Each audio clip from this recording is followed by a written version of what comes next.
कार्यक्रम के पुण्यार्चक हैं श्री पदम कुमार श्रीमती सीता, श्री राजेंद्र कुमार श्रीमती आशा, श्री हुकुम काका, श्री प्रकाश श्रीमती छाया, वैभव कुमारी वंदिता, पुत्र एवं पुत्रवधू श्री प्रतीक श्रीमती साक्षी, पुत्री एवं दामाद श्रीमती वैशाली श्री राहुल दोहित्र विराज जयपुर, पुत्री एवं दामाद श्रीमती समृद्धि श्री नीतेश दोहित्र एवं दोहित्री यश कुमारी ईशा डेनमार्क, पुत्री एवं दामाद श्रीमती प्रगति श्री ऋतुराज दोहित्री Kumari Parisha Bangalore. Firm Jainco enterprises private limited, 592 welcome tower Dadawadi Kota Rajasthan. AA class contracts.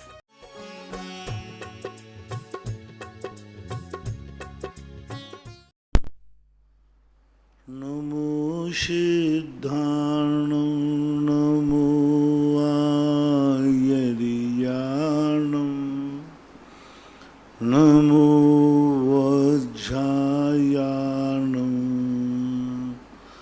नमो लोये सवशाहूणं।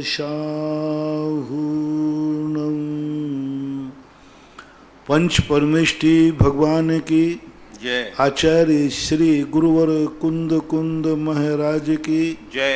आचार्य श्री गुरुवर विद्यासागर महाराज की जय। परम पूजनीय निर्यापक श्रमण मुनि श्री सुधा सागर जी महाराज की जय।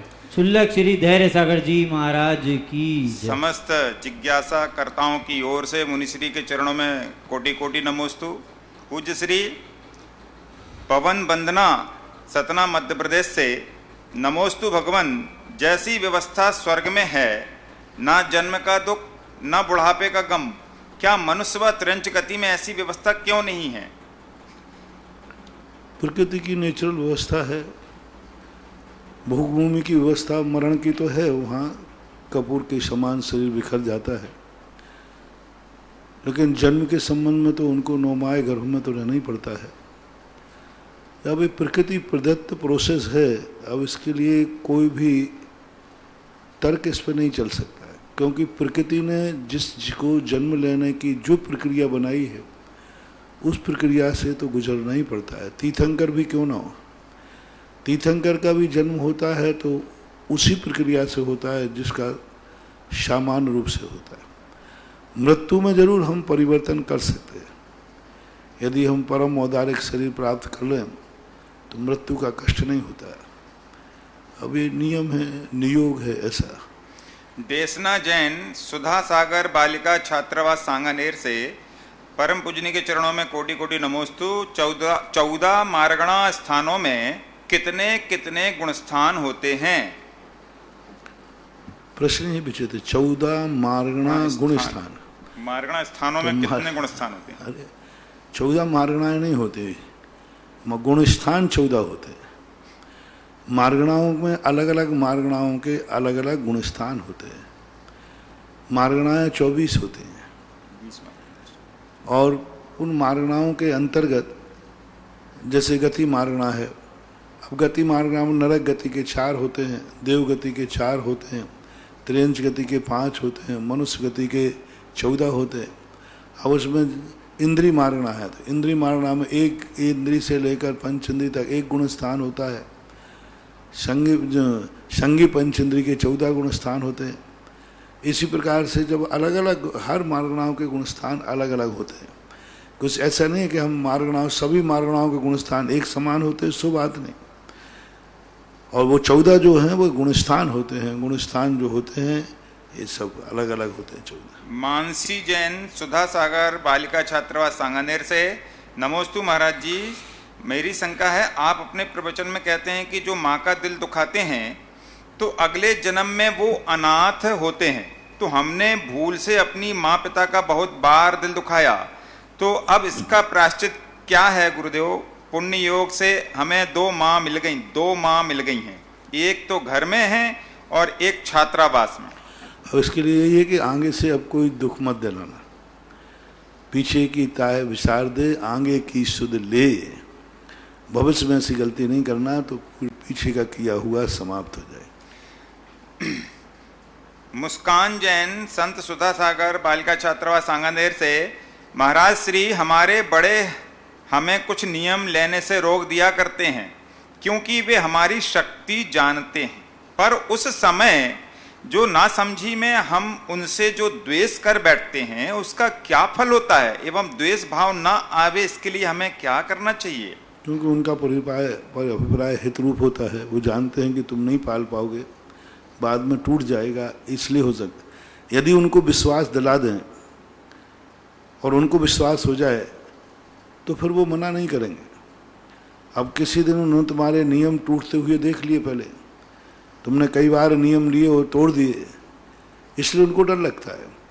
और यदि तुम्हारे नियम लिए हैं और कभी नहीं तोड़े हैं तो फिर माता पिता मना नहीं करते, बल्कि ये और कहते हैं जो नियम ले लेती है दृढ़ता से पालन करती है। तो अपने माँ बाप को विश्वास में दीजिए, यही इसका उपाय है। आनिया जैन संत सुधा सागर बालिका छात्रावास सांगानेर से, तीर्थंकर भगवान के कल्याणक में भवनवासी देव के कौन कौन से 40 इंद्र जाते हैं? इनके लिए 40 इंद्र ही होते हैं उनके, सुर असुर जाति के आदि। भवनालय 40, विंत्रा होंति 32, कप्पा मर 24, चंदो सूरो नरो त्रियो, ऐसा एक गाथा आती है। तो वो भवनालय के 40 देव होते हैं, वो भूतानंद हैं, धर्मेंद्र हैं आदि, कुछ व्यंतर जातियों के 32 है। तो अब ये 40 ही हैं, तो 40 नाम आते हैं उनके, अलग अलग नाम हैं सबके, असुर जाति के अलग हैं और सबके अलग अलग मानना चाहिए। अमित जैन पुलगांव महाराष्ट्र, नमोस्तु गुरुदेव, मेरी जिज्ञासा है कि ध्यान में कहा जाता है कि कर्मों की निर्जरा हो रही है और विज्ञान कहता है कि ध्यान मेडिटेशन से माइंड बहुत फ्रेश रहता है, दिन भर एनर्जी बनी रहती है, तो गुरुदेव दोनों में क्या अंतर है, हम क्या समझें? दोनों में कोई अंतर नहीं, कहने का तरीका है।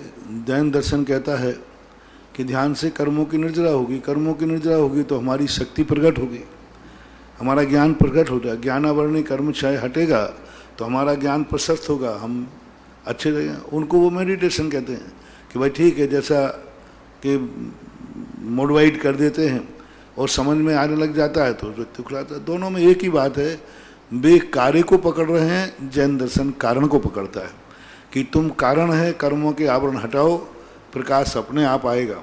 और वे आवरण को जो जानते नहीं हैं प्रकाश की महिमा गाते हैं, ऐसा। प्रांजल जैन सुधा सागर बालिका छात्रावास सांगानेर से, जब ललितांग सम्यक दृष्टि है और उसके एक अंग में प्रसिद्ध है, एक अंग में वह प्रसिद्ध है, तो फिर उनको आज भी अंजन चोर क्यों कहा जाता है? अब वो तो लोगों से बदनाम बुरा होता है। एक बार व्यक्ति की जो पहचान बन जाती है, दुनिया उसी नाम से जानती है। ललितांग नाम से कोई जानते ही नहीं है, क्योंकि उसने प्रसिद्धि अंजन चोर के नाम से की। तो ये तो प्रसिद्धि का है, व्यवहार में है, जो जिस नाम से जाने जाते हैं। मत करो अंजन चोर नहीं कह करके ललितांग देव कह देना, ललितांग उसका नाम था। तो अब ललितांग यदि कहते हैं, कोई नहीं समझ पाए, किसी कथा सुनाई जाती है, ऐसा।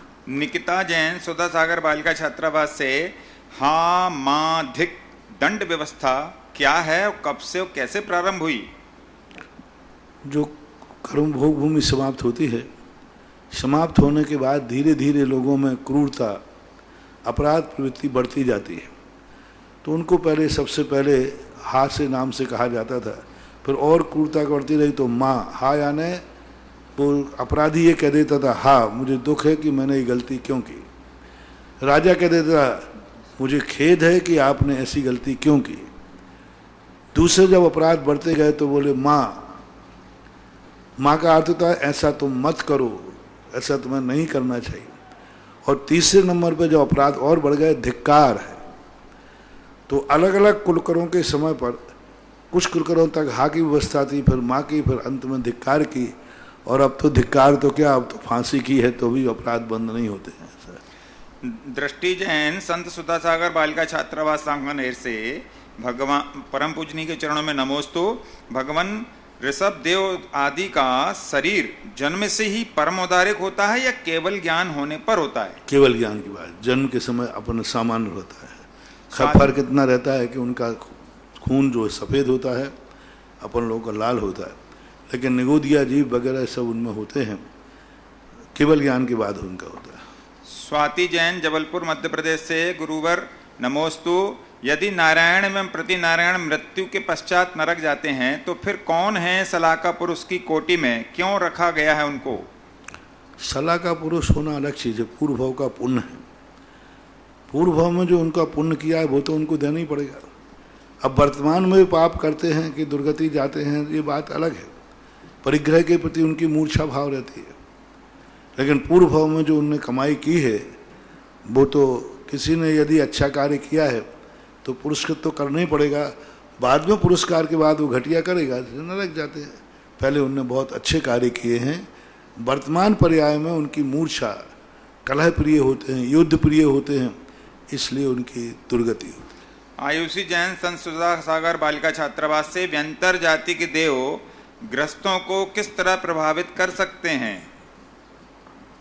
प्रभावित तो क्या करते हैं, बहुत कम करते हैं, बहुत कम।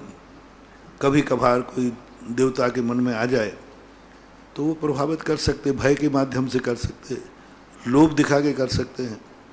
जैसे ब्रह्मदत्त चक्रवर्ती के लिए देवता ने फलों का लोभ दिखा करके और उन्हें समुद्र में ले गया। एक ऐसे फल उन्होंने, अनार आदि जो फल थे, वो प्रस्तुत किए कि बड़े स्वादिष्ट थे। तो उन्होंने कहा ये फल कहाँ है? तो उन्होंने कहा चलो मैं दिखाता हूँ। अपने नाव में बैठा कर समुद्र में ले गया। तो लोभ दिखा करके ले जाते हैं, भय दिखा करके ले जाते हैं, ऐसा मान। एक नाम है, नाम घोषित करने के लिए मना लिखा है इसमें, सिलवानी से हैं। महाराज जी को चरणों में कोटि कोटि नमोस्तु। महाराज जी, यदि कोई व्यक्ति विधुर या तलाकशुदा महिला से शादी कर ले, विधुर या तलाकशुदा, विधवा होना चाहिए, तलाकशुदा महिला से शादी कर ले, तो वह व्यक्ति भगवान का अभिषेक और शांति धारा करने का पात्र? शब्द पहले बता चुका हूँ, ये सब व्यवस्थाएं नहीं करना चाहिए। लेकिन अब तुम्हारी सामाजिक व्यवस्थाएं हैं, तुम लोग दादागिरी करते हो, गुंडागिरी, कायदा से नहीं करना चाहिए। इसमें लिखा है कोई वृत्ति श्रावक करवा रहा है, जबरदस्ती करवा रहा है, तो उसको महान दोष है का आगे अभी जीवन में घटा, अगले जीवन में फिर घटेगा। मैं हमेशा कहता हूँ, कोई व्यक्ति यदि अशुद्ध हो जाए तो फिर उसे भगवान का अभिषेक करने में पुण्य ज़्यादा है कि नहीं करने में? तो नहीं करने में पुण्य ज़्यादा है। ऐसे लोगों के जीवन में यदि कोई घटना घट जाती है तो इनको नहीं करने में, यदि इन्होंने एक नहीं किया, ये उनका प्रायश्चित हो गया, और यह प्रायश्चित उन्हें अब भवभावांतरों में ऐसी गलती, ऐसा दुर्भाग्य नहीं आएगा। और जो दादागिरी कर रहे हैं तो फिर अगले भाव में फिर भोगेंगे, भोगते रहेंगे। विनीता निर्मल जैन अशोकनगर से, नमोस्तु मुनिश्री। प्रथम लिपिबद्ध श्री षटखंडागम ग्रंथ प्राकृत भाषा में लिखा है, बाद में संस्कृत भाषा में ग्रंथ लिखे गए, तो मुनिश्री मेरी जिज्ञासा है कि संस्कृत भाषा कब से आई एवं कैसे आरंभ हुई?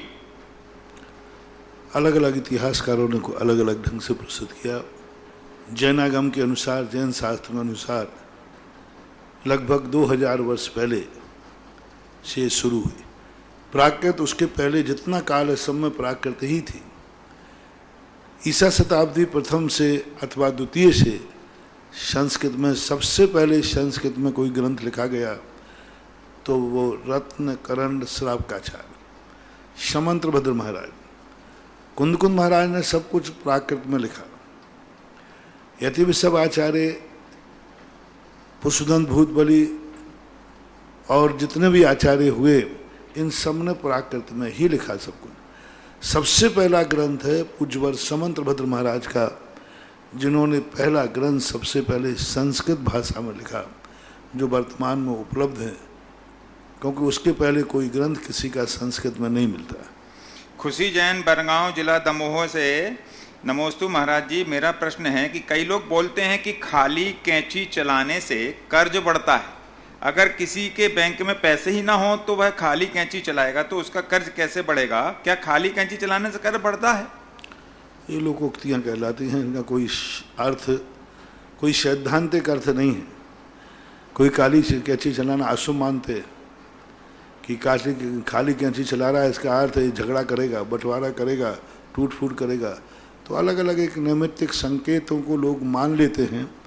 ये मान्यता के ऊपर आधारित है, इनका कोई सैद्धांतिक अर्थ नहीं है। नाम से सर्वज्ञ हैं ये विदिशा के। मेरे गुरुवर के चरणों में नमोस्तु।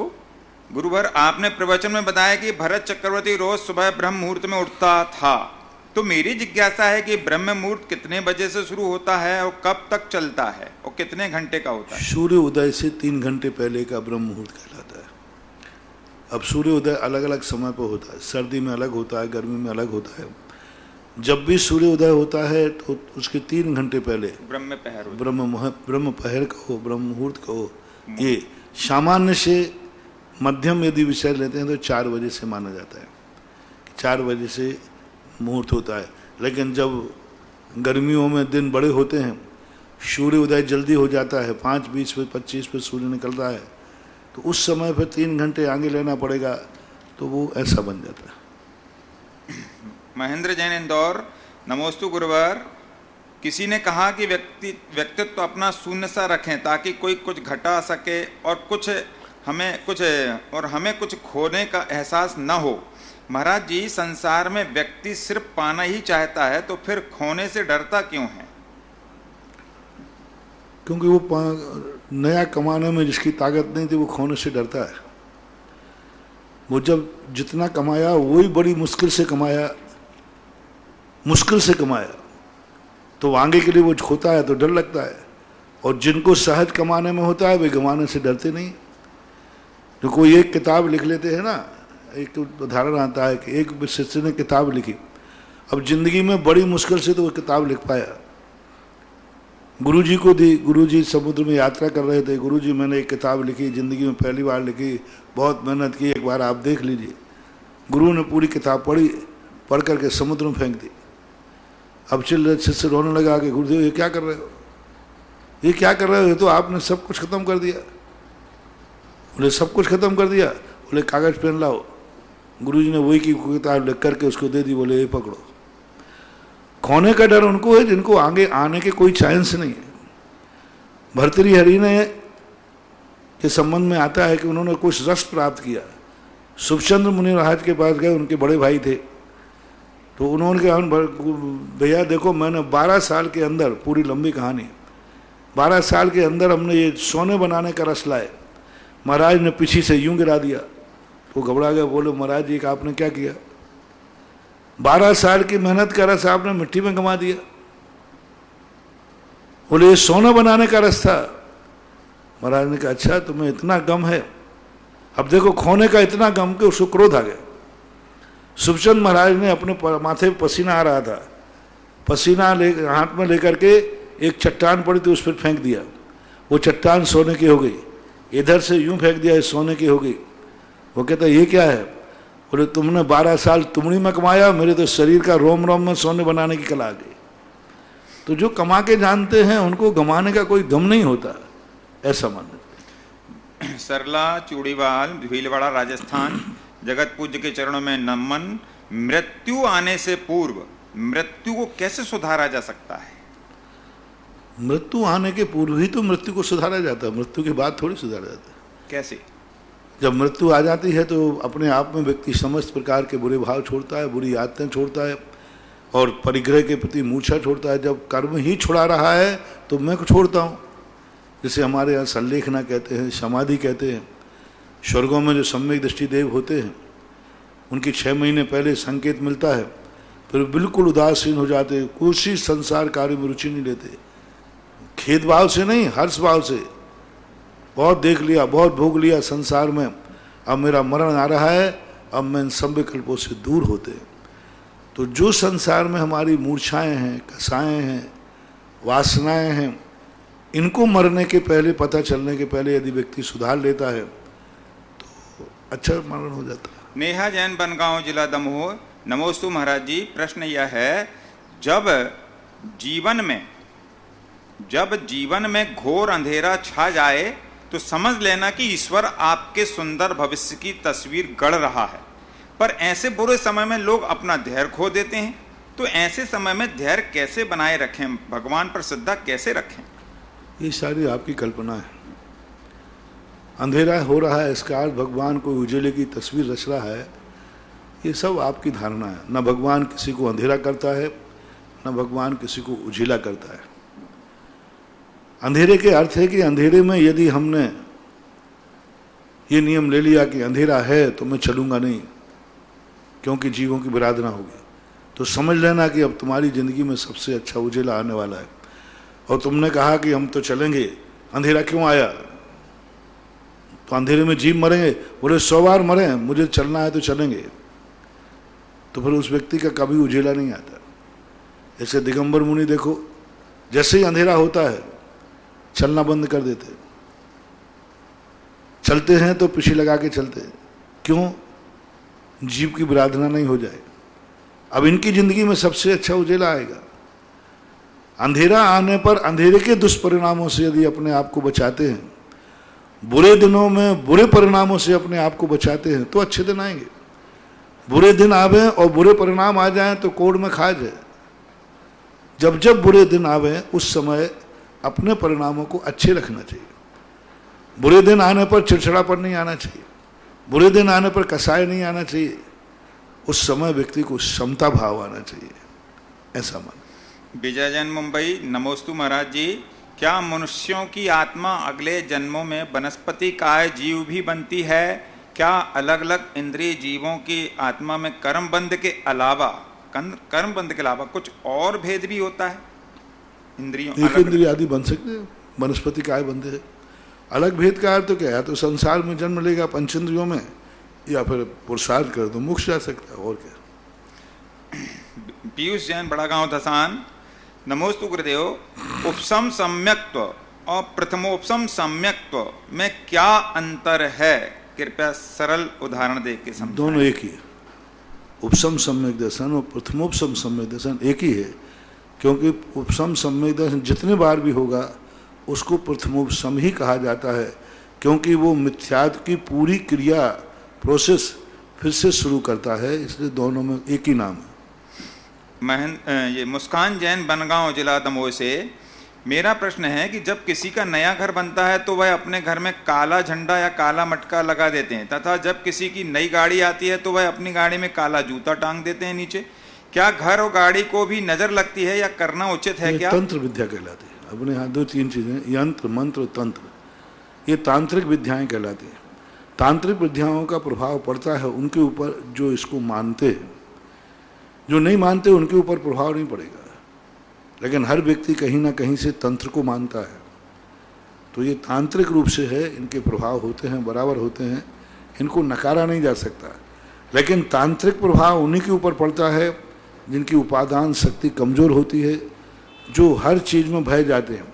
यदि किसी के दरवाजे नींबू फेंक गया, अब वो घबरा गया, वो तो मेरी दुकान बांध दी, मेरा मकान बांध दिया, देखो ये नींबू फेंक गया, तो वो तंत्र विद्या उसके ऊपर प्रभावकारी है। और जो किसको मानते ही नहीं है तो वो कहते हैं कोई नींबू मिर्ची फेंक गया, बोले अच्छा हुआ एक नींबू आ गया, गर्मी बहुत थी, वो शिकंजी बना लेगा उसी की। और जो नहीं मानता उसको नींबू को कहेगा, कोई कहेगा देखो इस तंत्र, अरे तंत्र नहीं कर गया, कोई मेरा भला आदमी था वो मुझे नींबू मिर्ची दे गया, तो वो उन्हीं नींबू मिर्ची को उठाएगा और घर जाकर भोजन में नींबू को काट के तो खाएगा, मिर्ची को अपना मसाला बना लेगा।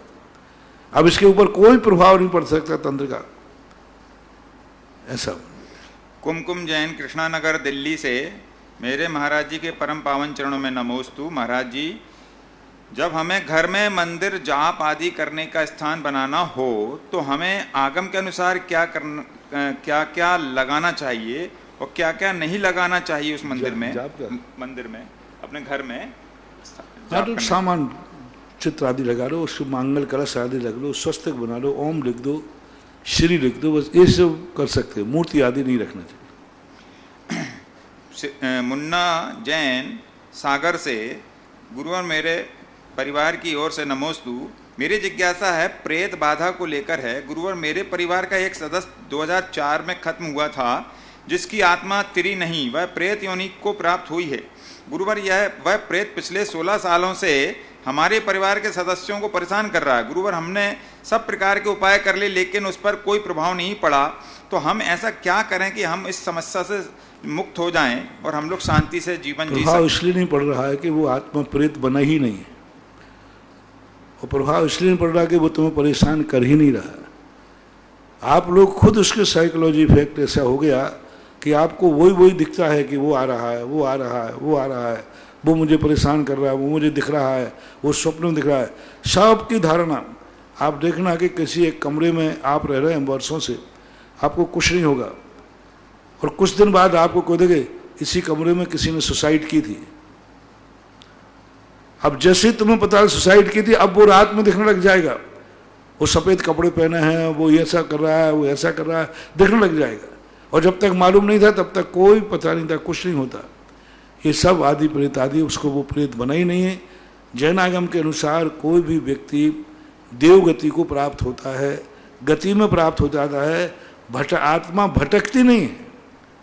इसलिए आप निश्चिंत हो जाएं, वो आपको परेशान नहीं कर रहा है, और उसको कुछ भी नहीं, डरो ही मत उससे, कोई विकल्प ही मत करो। और तुम ये मानो आज से कि तुम्हारा वो व्यक्ति जो मरा है वो किसी अच्छी गति में गया है, तुमसे उसको कोई लेना देना नहीं है, आप जबरदस्ती उसको घसीटते फिर रहे हो। धर्म ध्यान करो, अपना धर्म ध्यान करो, भगवान का नाम लो, भगवान की भक्ति करो। जब जब वो याद आवे तो अपने भगवान को, अपने गुरु को याद कर लो, फिर कभी नहीं आएगा। आज हमने उससे कह दिया अब तुम परेशान मत होना, अब वो नहीं आएगा। सौरभ बजाज गौर झामर से, नमोस्तु महाराज जी, मंदिर जी में 48 दिए भक्तांबर के जलते हैं, तो क्या हम उसका घी लगा सकते हैं? नहीं लगाना चाहिए, कोई मतलब नहीं, कोई ऐसा आगम उल्लेख नहीं। आदि कुमार जैन, बंड नागपुर, नमोस्तु महाराज, मेरी जिज्ञासा है क्यों ना हमारे मुनिराज और आचार्य देव उनकी समाधि के बाद स्वर्ग जाने के बजाय फिर से मनुष्य गति में आएं और हम लोगों को और ज्यादा धर्म लाभ दें तथा उनके अपने कर्मों की भी ज्यादा से ज्यादा निर्जरा करें ताकि उनको मोक्ष जल्दी प्राप्त हो। हम इतने स्वार्थी नहीं हैं कि अपने कारण से गुरु की गति रोके। यदि वो पुनः मनुष्य बनेंगे तो मिथ्यात्व के साथ बनेंगे। उपकारी का हमेशा उपकार मानना चाहिए। अपने कारण से उनका डिमोशन हो, ऐसी बात नहीं है। वो जल्दी जल्दी मोक्ष पधारे, जिससे हम लोग भी जल्दी जल्दी जाएं, कोई बाधा नहीं है। अच्छे कार्यों की बाधा करने में कोई बाधा नहीं। सामान्य रूप से यदि अपनी भावना बनती है तो ये भक्ति का अतिरेक कहलाता है। इस सिद्धांत नहीं, ऐसा कभी होने वाला नहीं है। गजरा जैन, वंदना जैन, भिलाई रिसाली से, नमोस्तु महाराज जी, कार्मण शरीर हमारे शास्त्रों में पद्म पुराण में आता है कि सीता के जीव ने ऐसा भाव किया था कि रामचंद्र जी मुनि बन गए, वो ध्यान में बैठे मोक्ष जाने वाले थे, तो उसने कहा अरे रे गड़बड़ करे, जल्दी मोक्ष चले जाएंगे, ठीक नहीं, हम लोग 16 भव से एक साथ थे तो मोक्ष भी एक साथ जाएंगे। और 16वें स्वर्ग में देव ने आकर रामचंद्र जी को उपसर्ग किया, उनको रागी बनाने का प्रयास किया, उनके सामने नाना प्रकार के हाव भाव किए, लेकिन रामचंद्र जी तो रामचंद्र जी थे, उसके कहने पर वो रुके नहीं, केवल ज्ञान प्राप्त किया मांगी तुंगी से। कार्मण शरीर किसे कहते हैं?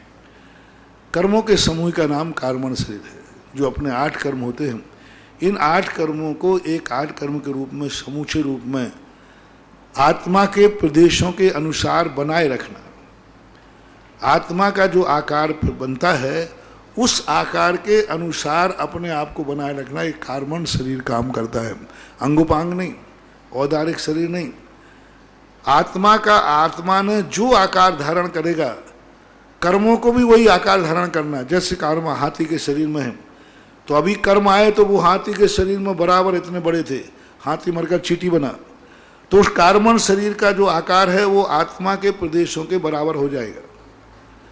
तो कार्मण कर्मों को आत्मा का प्रदेशों का जो आकार बनता है उस आकार को बनाए रखना, कायम रखना, ये कार्मण शरीर का कार्य है। ऋषभ जैन, अंकुर कॉलोनी से, नमोस्तु गुरुवर, सामान्य स्वास्तिक को तो हम सभी जानते हैं, आपके माध्यम से नंद्यावर स्वास्तिक के बारे में पूरा देश जानने लगा, लेकिन आजकल एक स्वास्तिक और चल गया है जिसके पोस्टर मंदिरों में लगे हैं। इसका नाम है सर्वतोभद्र स्वस्तिक। इसके रचना भी अलग है, इसके बारे में समझाने की कृपा करें। हमारे ज्ञान में नहीं है सर्वतोभद्र स्वास्थ्य कौन सा है, कैसे चल रहा है, मेरी नॉलेज में नहीं। 32 32 वर्षों से अनवरत जिज्ञासा समाधान करने वाले निर्यापक क्षमण मुनि पुंगव श्री सुधा सागर जी महाराज के चरणों में जिनवाणी व सुधा कलश के दर्शकों द्वारा बारंबार नमोस्तु नमोस्तु नमोस्तु। महाराज श्री प्रथम जिज्ञासा ये एक तीर्थ रक्षक यहाँ तपोदय तीर्थ क्षेत्र पे बने हैं, उनकी है, उनकी भावना है कि आप जितने भी क्षेत्र बनाएं उन पर सब वो तीर्थ रक्षक बने। क्योंकि आपने तीर्थ रक्षक को महिला सुरक्षा कवच ये नाम दिया है। ये ज्ञानोदय तीर्थ क्षेत्र पर भी हैं, आवा में भी बने हैं और गुणोदय में बने हैं और यहाँ पे आज बन रहे हैं। सीए मीनल जैन, सनत जैन, प्रतिभा जैन, प्रभाबाई, काजोल, आदित्य जैन, भोपाल, ये परिवार आपके आशीर्वाद का अभिलाषी है महाराज श्री। आशीर्वाद बहुत अच्छा है। सब तीर्थों की रक्षा करेंगे तो सब तीर्थ आपके और आपके परिवार की भी रक्षा करेंगे। इस क्षेत्र पर वृक्षारोपण का कार्य प्रारंभ है। इसमें कुछ नाम आए हैं। डॉक्टर कमलेश जैन सफदरगंज वैवाहिक वर्षगांठ के अवसर पर, श्रीमती निर्मला धर्मपत्नी डॉक्टर कमलेश जैन वैवाहिक वर्षगांठ के अवसर पर, कुमारी यशी पुत्री सुमित श्रीमती भावना आशीष जैन गुरुग्राम से, मास्टर कयान पुत्र श्रीमती दीपाली अनुराग जैन सिंगापुर से। प्रथम जिज्ञासा महाराज श्री नविता अतिशय जैन कोटा, अनुकूलता से धर्म करें या कोई बड़ी बात नहीं, किंतु प्रतिकूलता में धर्म करें ये इम्पोर्टेंट है। कर्म निर्जरा पुण्य संचय किसमें अधिक होगा? परीक्षा तो विषम परिस्थिति में होती है, ऐसा आप भी कहते हैं, फिर हमें क्या करना चाहिए? स्थिति सामान्य होने ये एकांत नहीं है, क्योंकि कई बार लोग है दुख में सुमरन सब करें, सुख में करें ना कोई। दुख में तो सभी धर्म करते हैं, सुख के दिनों में धर्म करने का भाव आवे तो वह विशेष धर्मात्मा कहलाता है। क्योंकि पुण्य कर्म के उदय में व्यक्ति को पाप करने का भाव आता है।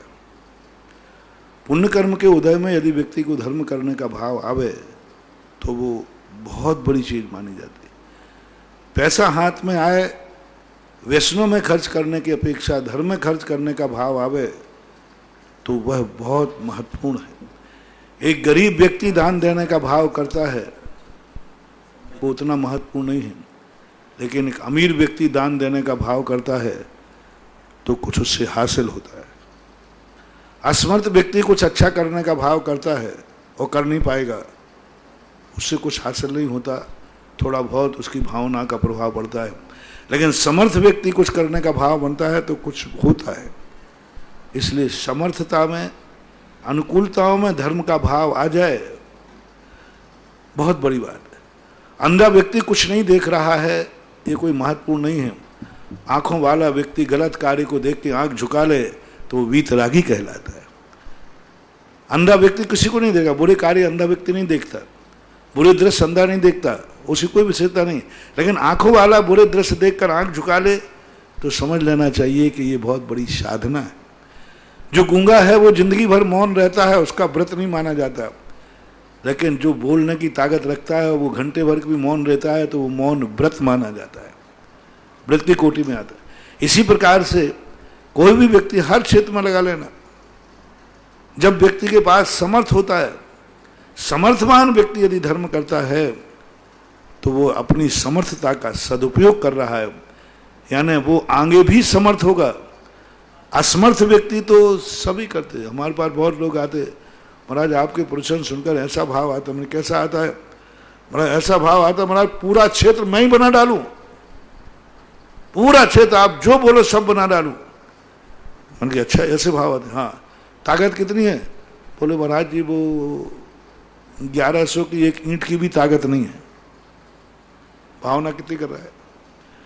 अभी यही भावना यदि अमीर आदमी कर लेवे तो क्षेत्र बन ही जाएगा। तो अभाव में व्यक्ति को ज्यादा आकर्षण होता है, सद्भाव में आकर्षण हो जाए तो फिर फलीभूत हो जाता है। विश्व की सबसे मनोज्ञ अलौकिक सुंदर प्रतिमा आदिनाथ भगवान के समक्ष असीम कालीन आदिनाथ वक्तामर में नाम आए हैं श्री सुरेश कुमार, रेखा, सिद्धार्थ कुमार, प्राची जैन बाबरिया परिवार, दोतड़ा वाले, रामगंज मंडी। दोदासर केसरमल जैन, श्रीमती बाई पुत्री कैलाश चंद्र साधना अभिनंदन देवाशीष सोनागिर निवासी दुलिया महाराष्ट्र से ये नाम आए हैं। महाराज श्री दिनेश जैन ललितपुर से नमोस्तु करते हैं। उनकी जिज्ञासा है कि हम सम्यक दृष्टि है या नहीं, जबकि मिथ्या दृष्टि जीव भी नवविवेक तक जा सकते हैं, तो सम्यक दर्शन प्राप्त करना क्यों जरूरी? क्या मिथ्या दृष्टि सम्यक श्रद्धान के बिना चारित्र प्राप्त कर सकता है और नवविवेक तक जा सकता है? तो क्या सम्यक दृष्टि श्रावक ऐसे मुनिराज को नमस्कार कर सकता है? सम्यक दर्शन स्वर्ग के प्राप्त करने के लिए नहीं किया जाता। सम्यक दर्शन दो कारणों से प्राप्त किया जाता है, एक अशुभ से और मिथ्या बुद्धि से बचने के लिए, और एक सम्यक मार्ग को मोक्ष को प्राप्त करने के लिए।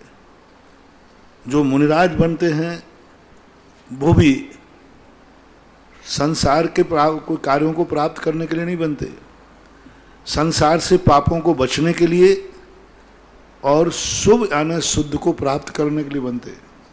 संसार में स्वर्ग आदि के लिए तो ये तो पुरस्कार हैं, मिलते हैं बीच में। सम्यक दृष्टि कारण भी नहीं, सम्यक दर्शन स्वर्ग का कारण नहीं है, सम्यक दर्शन मोक्ष मार्ग का, मोक्ष का कारण है, इसलिए उनका कोई बड़ी बात नहीं है। आप सम्यक दृष्टि हैं कि नहीं, आपको यदि सच्चे देव साध गुरु की पहचान है और सच्चे देव साध गुरु के प्रति समर्पण है और उनको तुमने अपने जीवन का आधार बना लिया, तो आपको अपने आप को सम्यक दृष्टि ही मानना चाहिए। जब तक आप अपने आप को सम्यक दृष्टि नहीं मानोगे तो सम्यक दर्शन के जो आचरण हैं वो आचरण आप क्यों करोगे? जब तक व्यक्ति अपने आप को चौथी क्लास का नहीं मानेगा तो चौथी क्लास की किताब क्यों पढ़ेगा? यदि मैं अपने आप को मुनि नहीं मानूंगा तो फिर मुनिचर्या में कैसे करूंगा? क्योंकि मैं तो अपने आप को मुनि मानते ही नहीं, तो फिर मैं मुनिचर्या कैसे बनूंगा? मुनिचर्या में जब करूंगा जब मैं खुद अपने आप को मुनि मानूंगा। इसलिए आप सम्यक दृष्टि को देव साध गुरु की यदि श्रद्धान है तो सम्यक दृष्टि मान करके आपको सम्यक दर्शन के कार्य करना चाहिए। अगली जिज्ञासा नवीता जी कोटा, नमोस्तु महाराज श्री। एक बार आपने बताया था ज्ञान तो ज्ञान ही होता है, फिर 5 वेद कैसे बनेंगे और क्या कुज्ञान और सुज्ञान भी कैसे घटित होंगे? समाधान। गेहूं तो गेहूं होता है, लेकिन 100 व्यंजन कैसे बनते? गेहूं एक है कि अनेक हैं? फिर गेहूं का दलिया भी बनता है, रोटी भी बनती है, पराठा भी बनता है, पूड़ी भी बनती, और बाकी क्या क्या बनता है महिलाओं से पूछ लेना, अपनी मम्मी से पूछ लेना क्या क्या बनता है। गेहूं एक है कि अनेक हैं? एक ही है। इसी प्रकार ज्ञान एक है, उसकी पर्याय और जो व्यंजन है मति सुत अवधि मना पर्याय केवलानी पंच है, ये 5 होते हैं, ऐसा माना। क्षेत्र पर एक तीर्थ रक्षक का और नाम आया है, सम्राट जैन सागर से ये क्षेत्र पर तीर्थ रक्षक बने हैं। महाराज श्री जबलपुर से आशुतोष जैन नमोस्तु कर रहे हैं। महाराज श्री आजकल भक्तामर द्वारा हीलिंग काफ़ी लोग कर रहे हैं, इस मंत्र हीलिंग के लिए देवी देवताओं का नाम लिया गया, क्या ये भक्तामर हीलिंग करवाना चाहिए? गलत है। देवी देवताओं का यदि नाम ले रहे हैं तो उनको कोई हीलिंग नहीं होने वाली, बल्कि वो परेशान और होंगे, उनको फिर 2-4 देवता जरूर तिपकेंगे, क्योंकि हम जिसको बुलाएंगे वो ही आएगा। और देवी भूत पलितों को देवता व्यंतर व्यंतरियों को बुलाया तो एक आध बार ऐसे होते हैं, ये जितने व्यंतर आदि भूत पलित होते ना, इनको सिद्ध करना ऐसे ही है जैसे गुंडे को सिद्ध करना है। जैसे लादेन को सिद्ध किया था ना अमेरिका ने, जैसे पाकिस्तान वाले आतंकवादी को सिद्ध करते ना, और अंत में वे आतंकवादी उन्हीं को ही, अमेरिका ने लादेन को तैयार किया दुनिया में जिहाद करने के लिए, और लादेन का जब दिमाग बिगड़ा तो वो उन्हीं को मिटा दिया। तो ये जितने ये भूत पलित व्यंतर आदि होते हैं, ये जो सिद्ध करता है अंत में उसी का सर्वनाश कर देते हैं। इसलिए भक्तांबर के साथ शुद्ध भगवान को, आदिनाथ भगवान को, 24 तीर्थंकरों को, अन्य किसी देवी देवताओं का भक्तांबर में कोई स्थान ना था, ना होना चाहिए।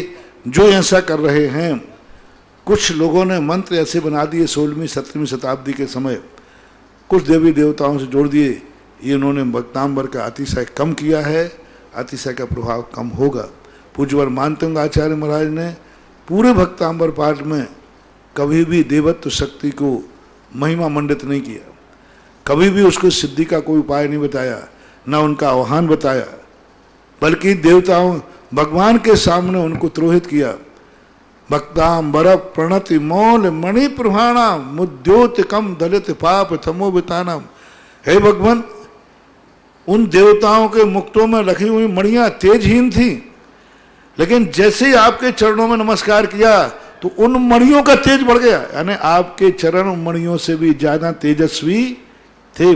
जैसे अपन कोई लाइट है ना, तो किसी चीज पर डालो तो एकदम चकाचौंध दिखती है, ऐसे ही भगवान आपके चरण थे। देखो कितनी बड़ी बात की, यानी देवताओं के मुक्तों की मणियां सबसे तेजस्वी होती है, लेकिन वे मणियां भी आपके चरणों के सामने फीकी थी। आपके चरणों पर जैसे उनको झुकी तो वो स्फुरायमान हो गई, तेजस्वी हो गई। ऐसा बार बार गुणों के वर्णन में आया। सुर गुरु भी आपके गुणों का बखान करने में समर्थ नहीं है, यानी देवता भी आपका बखान करने। सब स्थानों पर यही बात कही है, कहीं भी कोई उनकी पूजा आदि की बात नहीं की। और पूरे भक्तांबर देखो, सबसे बड़ी विशेषता भक्तांबर में सारी चर्चाएं की, सारे उपसर्गों की वर्णन किया। उन्होंने नाग के उपसर्ग का वर्णन किया, अग्नि का किया, युद्ध का किया, जल का किया, यान का किया, नाग का किया, शेर का किया, हाथी का किया। शेर हाथी सब किए, लेकिन एक श्लोक भी भूत पलितों को भस्म वर्णना नहीं किया।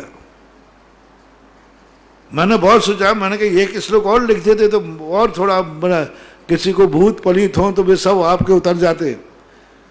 सारे एक एक गिन करके किए। युद्धों का वर्णन में तो कितने बलगत तुरंग गज गर्जित भीम नादव माजव बलम बलमपि भूपति नाम, कैसा कैसा वर्णन किया, सब किया।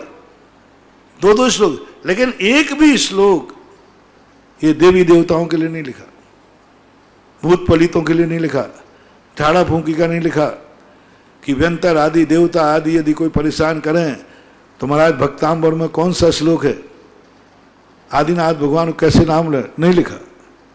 बहुत बड़ी चीज है महानुभाव। समझो, जो बीतराग भगवान की भक्ति से तुम्हें मिल सकता है, रागी दोषियों से क्या मिलेगा। देवी फिरे दिनों की मारी, पंडा कहें सीधो लाओ।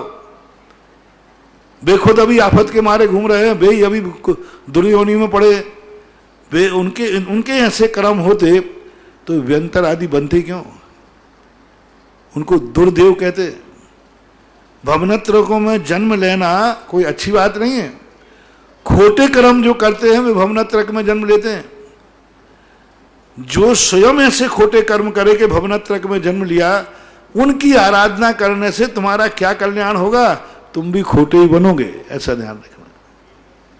अगली जिज्ञासा नितिन जैन, हरिनगर, दिल्ली से। महाराज श्री नमोस्तु, आपने एक दिन जिज्ञासा समाधान में बताया था कि पुरुषों को स्त्री पर्याय का भाव नहीं रखना चाहिए। तो ये जो शांतिनाथ विधान की कुछ पंक्तियां हैं, इसमें तीर्थंकर की माता पिता के सामने उच्च जननी पद का भाव ग्रहण करने का भाव, ये भगवान के लिए है। लोक दुर्लभ स्वप्न 16, ये लोक में दुर्लभ 16 स्वप्न हैं। दुर्लभ यानी ये 16 स्वप्न सामान्य स्त्रियों को, सामान्य लोगों को देखने में नहीं आते। नाथ माता देखती, यानी नाथ की जो माता है, प्रभु की जो माता है वह देखती। एक जननी पद प्रसव पूजा सहित अवलोकती, एक जननी पद प्रसव पूजा सहित अवलोकती, यानी एक जननी जो माता है, संसार में कितनी जननी है, नाना जननी, मात्र एक जननी ऐसी है जिसके जन्म का बालक पूजा जाता है। सभी जितने लोग जन्म देते हैं बाल बच्चों को, तो बच्चा जन्म से ही अछूत होता है कि शुद्ध होता है, अशुद्ध होता है, कोई छूता नहीं उसको। जो और अलग क्वालिटी के लोग होते हैं, निम्न जाति के लोग होते हैं, वे उसको छूते हैं, नहाते हैं, आदि करते हैं। लेकिन हे भगवान, सारे संसार की माताओं का यही होता है, बच्चा जन्म के समय अशुद्ध होता है, छूने लायक नहीं रहता। जहाँ जन्मता पूरे घर को सूतक लग जाता है, माँ को भी सूतक लग जाता है।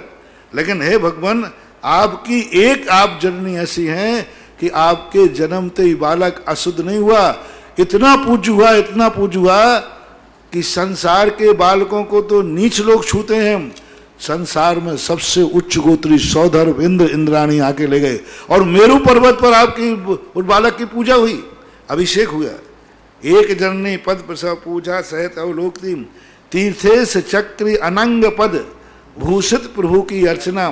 तीर्थेश है सगल शांतिनाथ भगवान हैं, आप तीर्थंकर हैं, चक्री हैं, अनंग पद बोलते काम को, काम का आने कामदेव भी हैं आप। भूषित प्रभु की अर्चना, तीन तीन पदों से जो भूषित हैं, ऐसे प्रभु की अर्चना करता हूँ। श्री शांति जिनेश की मैं नित्य करूँ आराधना, ऐसे शांतिनाथ भगवान की मैं नित्य आराधना करता हूँ। प्रश्न ये है कि आदमी पुरुष स्त्री पर्याय की इसमें भावना आई है, ऐसा ये 4 पंक्तियों कहाँ आई? नहीं है उनका, इसमें स्त्री भावना के बारे, माता ने उस बालक को जन्म दिया, उसकी महिमा है, स्त्री की महिमा नहीं है। अगली जिज्ञासा श्रीमती सुधा जी पटवारी। नमोस्तु महाराज जी। देखो एक बात ध्यान रखना, जैनागम में या किसी भी दर्शन में स्त्री की कहीं महिमा नहीं गाई गई, माता की महिमा है, स्त्री की नहीं है। बहन की महिमा है, स्त्री की नहीं है। तो मां में बहन में अंतर है, स्त्री में अंतर है। स्त्री तो सदा, स्त्री जाति तो सदा निंदनीय थी, निंदनीय है और निंदनीय रहेगी। लेकिन माता, जब माता जो स्त्री के अंदर जो मातापन आ जाता है, वो पूजनीय थी, है और रहेगी। तो हमारे लिए शब्दों का प्रयोग भी, नारी की महिमा कहीं नहीं गाई गई, माता की महिमा गाई गई। तो इसमें नारी की महिमा नहीं है, जननी की महिमा गाई गई कि हे माता, तुमने कैसा प्रसव पैदा किया जो जन्म से ही पूजा हो रही, और आपकी भी पूजा हो रही, माता की भी पूजा होती है। पूजा का अर्थ प्रशंसा। अगली जिज्ञासा। नमोस्तु महाराज जी। महाराज जी, भगवान के 34 अतिशय होते हैं, उसमें से 14 देवकृत। उसमें महाराज जी एक तो आता है अष्ट मंगल द्रव्य का आगे चलना और एक धर्म चक्र का आगे चलना। तो हमें इसमें क्या समझना चाहिए? धर्म चक्र का आगे चलना, धर्म चक्र अलग है, धर्म मंगल अलग है। अष्ट मंगल, हाँ, अष्ट मंगल अलग है। भगवान के आगे हरिवंश पुराण के अंदर जलूस का क्रम दिया है, तो भगवान से आगे सब चल रहा है। मंगल द्रव्य भी आगे, धर्म चक्र भी आगे, सबसे आगे धर्म चक्र है, फिर मंगल है, तो वो भगवान से आगे ही कहलाएंगे, ऐसा मानना चाहिए। धर्म चक्र से क्या मतलब है?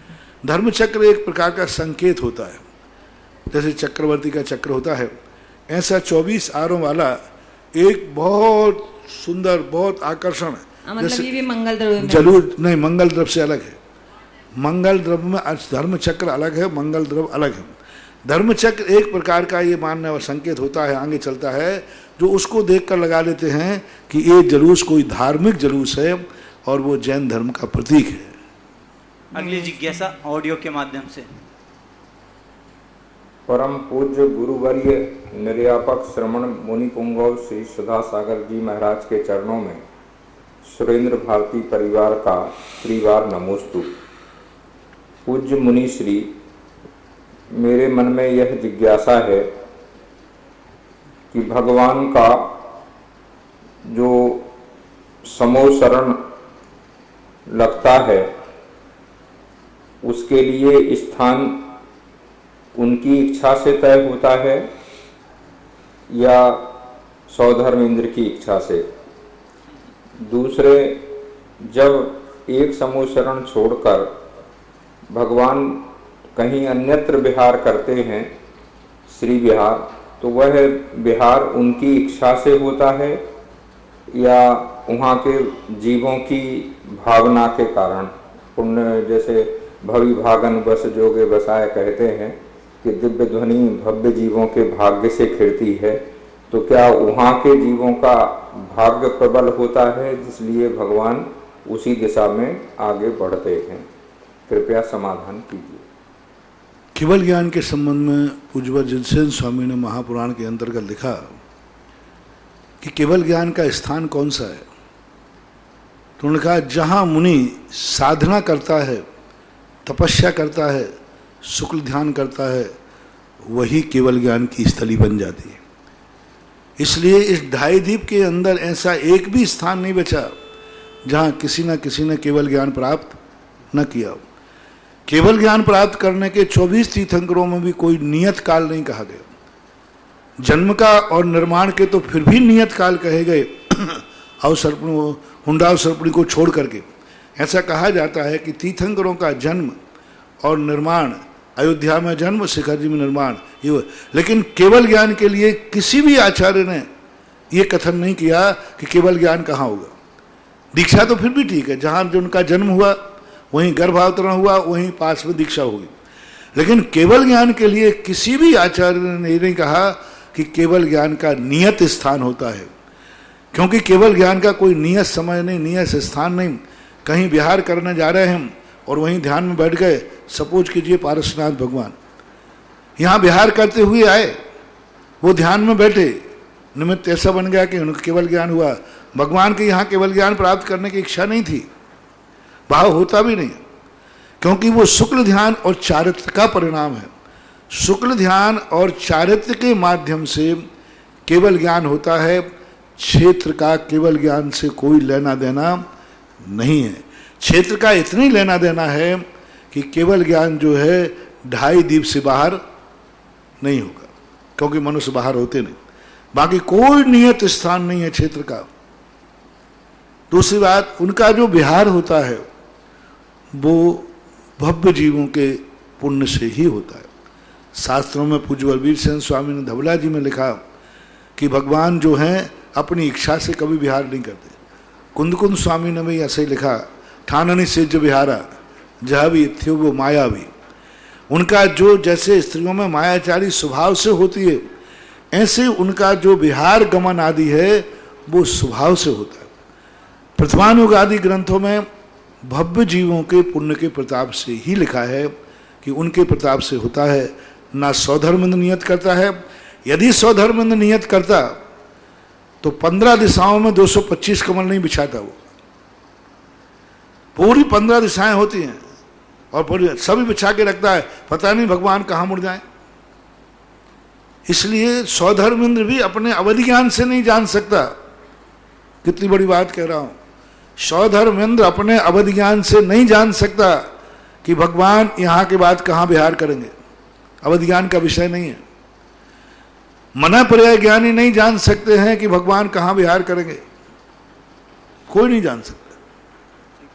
इसलिए ना तो देवों के द्वारा विहार निश्चित किया जाता है, जहां पैर धरते हैं वहां कमल होता है, जहां कमल होता है वहां पैर नहीं होता। मानतुंग आचार्य महाराज बड़े समझदार थे। कमल पहले रचना होता है, फिर कमल के ऊपर पैर रखते हैं। ये रखने माना जाता है भगवान रागी हैं, भगवान कमल पर पैर रखते हैं, उनकी इच्छा है। लेकिन कहाँ लिखते हैं, उन्नेन्द्र हेम नव पंकज पुंज कांति परयूल सन्नख मयूख शिखाब रामो पादौ पदानि तव यत्र जनेन्द्र धत्ता पद्मानि तत्र विबुधा परिकल्पयन्ति। पैर धरते हैं सो कमल की रचना होती है, कि कमल की रचना होती है सो पैर धरते हैं। दोनों में अंतर समझना, कितना अंतर है। पैर धरते हैं सो कमल की रचना होना, ये वीतरागता है। और कमल की रचना होती है सो उस पर पैर रखते हैं, ये वीतरागता खत्म हो गया, इच्छा पूर्वक होगा। तो ये निश्चित हो गया कि स्वधर्मेंद्र आदि जो हैं वे कमल, जहां जहां कमल बिछा दिए, अब भगवान को वहीं जाना पड़ेगा, क्योंकि नीचे तो चलेंगे नहीं। नीचे चलेंगे नहीं जो कमल, तो फिर तो भगवान पराधीन होगा देवों के द्वारा। अब तो देव जहां ले जाएगा वहां जाएंगे। और फिर किसी ने यदि देव को पटा लिया तो ले दे करके कि भगवान को हमारे यहाँ लाना, बोले हमारे हाथ में, हम जहां कमल बिछाएंगे वहीं तो जाएंगे। आदि को अपने अनुकूल बना लेगा, ले करके रिश्वत देकर प्रसाद चढ़ाकर। असंयमी देवता है, वे किसी की भी बस में हो सकते हैं। तो इसलिए भगवान स्वधर्मेंद्र आदि के उसमें नहीं होते, उनका एक सहज होता है। बस प्रथमान योग में जो मिला, भव्य जीवों के पुण्य से भगवान विहार करते हैं। जब तक वहाँ के पुण्य जीवों का पुण्य है तब तक वो विहार नहीं करेंगे। ये भी नियत नहीं है कि भगवान का समोषण एक स्थान पर कितने समय तक रुकना चाहिए, ये आगम में कोई कथन नहीं। एक मुहूर्त भी रुक सकता है, 1 महीने भी रुक सकता है, 66 दिन भी रुका रह सकता है, रुका रह सकता है। कोई जरूरी नहीं कि पूरे आर्य खंड में भगवान का विहार होना ही चाहिए, पूरी जिंदगी भर एक स्थान पर रुका रहे। संसार में उन जीवों से ज्यादा पुण्य का उदय किसी का है ही नहीं, तो वहीं रुका रहेगा, कोई आपत्ति नहीं है। कोई जरूरी नहीं कि पूरे आर्यावर्त में विहार करते हैं। दक्षिण भारत में एक भी तीर्थंकर का विहार नहीं हुआ केवल ज्ञान का, एक भी केवल ज्ञान के बाद तीर्थंकर का विहार भी नहीं हुआ। नीचे के दक्षिण में तमिलनाडु, मैसूर, कर्नाटक, केरला, इनमें किसी तीर्थंकर का विहार नहीं हुआ आगम के इतिहास के अनुसार। तो कोई जरूरी नहीं कि पूरे आर्यावर्त में उनको विहार करना ही है। तो इससे ये बात फलित होती है, केवल ज्ञान स्थली उनका ध्यान और चारित्र चयन करता है। जहाँ केवल ज्ञान ध्यान हो जाता है वो भूमि इतनी पावन हो जाती है कि वो केवल ज्ञान के योग्य हो जाती है। मुनिराज के बैठने से, मैंने कहा था ना, एक सामान स्थान है और मुनिराज बैठकर वहाँ ध्यान कर लें तो निषद्या के कारण वो स्थान भी पावन हो जाता है, ऐसा मानना चाहिए। अगली जिज्ञासा ऑडियो के माध्यम से। गुरु जी के चरणों में बारंबार नमोस्तु नमोस्तु नमोस्तु, पूरे ब्रह्मांड की तरफ से गुरु चरण में नमोस्तु। गुरु मैं आपसे प्रश्न पूछना चाहता हूँ कि जीवन का सार एक्चुअली में है क्या? जीवन किसे कहते हैं? जीने का नाम जीवन है या पुरुषार्थ करने का नाम जीवन है? जीवन तो सभी जीते हैं, लेकिन हमें कैसा जीवन जीना चाहिए? हम एक जैन हैं, हमें किन बातों का ध्यान रखना चाहिए?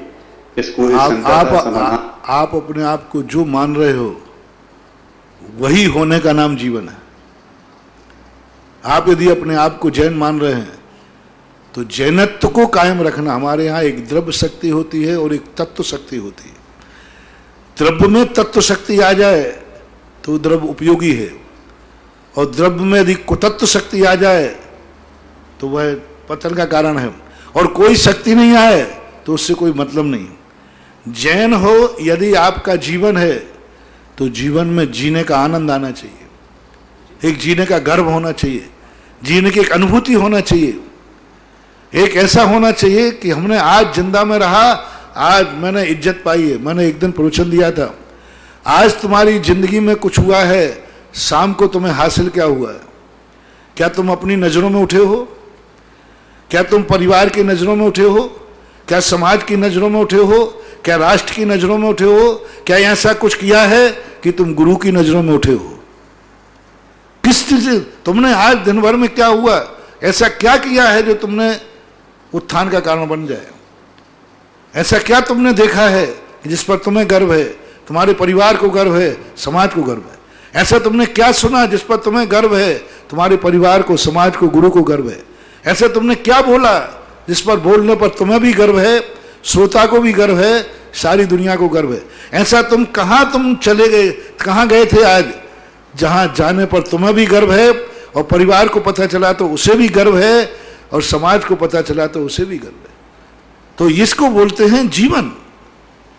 जो स्वयं और पर को गर्व का कारण बने वही जिंदगी है। जैनत्व है तो जैन में जैनत्व कैसे आएगा? जैन तो द्रव्य जैसी शक्ति मानो, और जैनत्व, जैन हो तो जैनत्व के साथ जियोगे तो जैन होने का अधिकार है। मुनि है तो मुनित्वपना हासिल करना ही मुनि पद का लक्ष्य होना चाहिए। अगली जिज्ञासा ऑडियो के माध्यम से। प्रातः स्मरणीय गुरुवर के चरणों में मेरा बारंबार नमोस्तु। हे गुरुवर, हम द्रव्य संग्रह में सिद्धों के स्वरूप का अध्ययन कर रहे थे, तो उसमें सिद्धों को उत्पाद व ध्रुव कैसे घटित होता है यह बताने की कृपा करें। निकम्मा टुगुणा किंचुणाचरम देहदो सिद्धा लोयगठिदाचा उपादव्य संयुक्ता। उत्पाद भय उनका है, स्वचतुष्टय रूप है, अनंत रूप है, पर की अपेक्षा नहीं है। स्वयं में जो प्रति समय वो अनंत आनंद ले रहे हैं, अनंत ज्ञान, अनंत शक्ति, वो अपनी आत्मा को जान रहे हैं। तो उनके लिए सब वर्ग, मैं तो कह रहा हूं संसार में जितने जीव हैं उतनी पावरफुल पर्याय उनकी नहीं है जितनी केवल ज्ञानी की है, सिद्ध भगवान की है। तो सिद्धों में जो अनंत सुख भोग रहे, अनंत सुख जो है प्रति क्षण नया नया, तो प्रति क्षण जो नया नया उनको आनंद आ रहा है वो क्या है? वो बिना खर्च के नहीं आ रहा है। अविभागी प्रतिषेध उसमें भी खर्च होते हैं। तो शुद्धियों में प्रति क्षण शुद्ध अर्थ पर्याय अगुरु लघु गुण के माध्यम से स्वयं निकलती हैं, पर की अपेक्षा नहीं, ज्ञेय की अपेक्षा नहीं, स्वचतुष्टय की अपेक्षा से, क्योंकि वो भी एक द्रव्य हैं और उनमें भी परिणमन निरंतर चलता रहे। उपादभ्य ही संयुक्ता, इस पर लगा उत्पाद व्यय द्रव्य से वो संयुक्त हैं। पूज्यवर नेमिचंद महाराज को ये बात क्यों कहना पड़ी? लोग ये न समझ लें कि संसार में उत्पाद व्यय होता है, नहीं, सिद्धों में भी उत्पाद व्यय होता है। निर्यापक श्रवण मुनि पुंगव श्री सुधासागर जी महाराज की जय। आज आरती करने का सौभाग्य श्री तेजमल जी मोहिवाल, श्रीमती कल्लाबाई, श्रीमती राजुल, श्रीमती सोनू जैन सिंगोली, ये यहाँ पर तेजमल जी धानोपिया ये आरती को संपन्न कराएंगे। इस कार्यक्रम के पुण्यार्चक थे श्री पदम कुमार श्रीमती सीता, श्री राजेंद्र कुमार श्रीमती आशा, श्री हुकुम काका, श्री प्रकाश श्रीमती छाया, वैभव कुमारी वंदिता, पुत्र एवं पुत्रवधू श्री प्रतीक श्रीमती साक्षी, पुत्री एवं दामाद श्रीमती वैशाली, श्री राहुल, दोहित्र विराज जयपुर, पुत्री एवं दामाद श्रीमती समृद्धि, श्री नीतेश, दोहित्र एवं दोहित्री यश कुमारी ईशा डेनमार्क, पुत्री एवं दामाद श्रीमती प्रगति, श्री ऋतुराज, दोहित्री Kumari Parisha Bangalore. Firm Jainco enterprises private limited, 592 welcome tower Dadawadi, Kota Rajasthan. AA class contracts.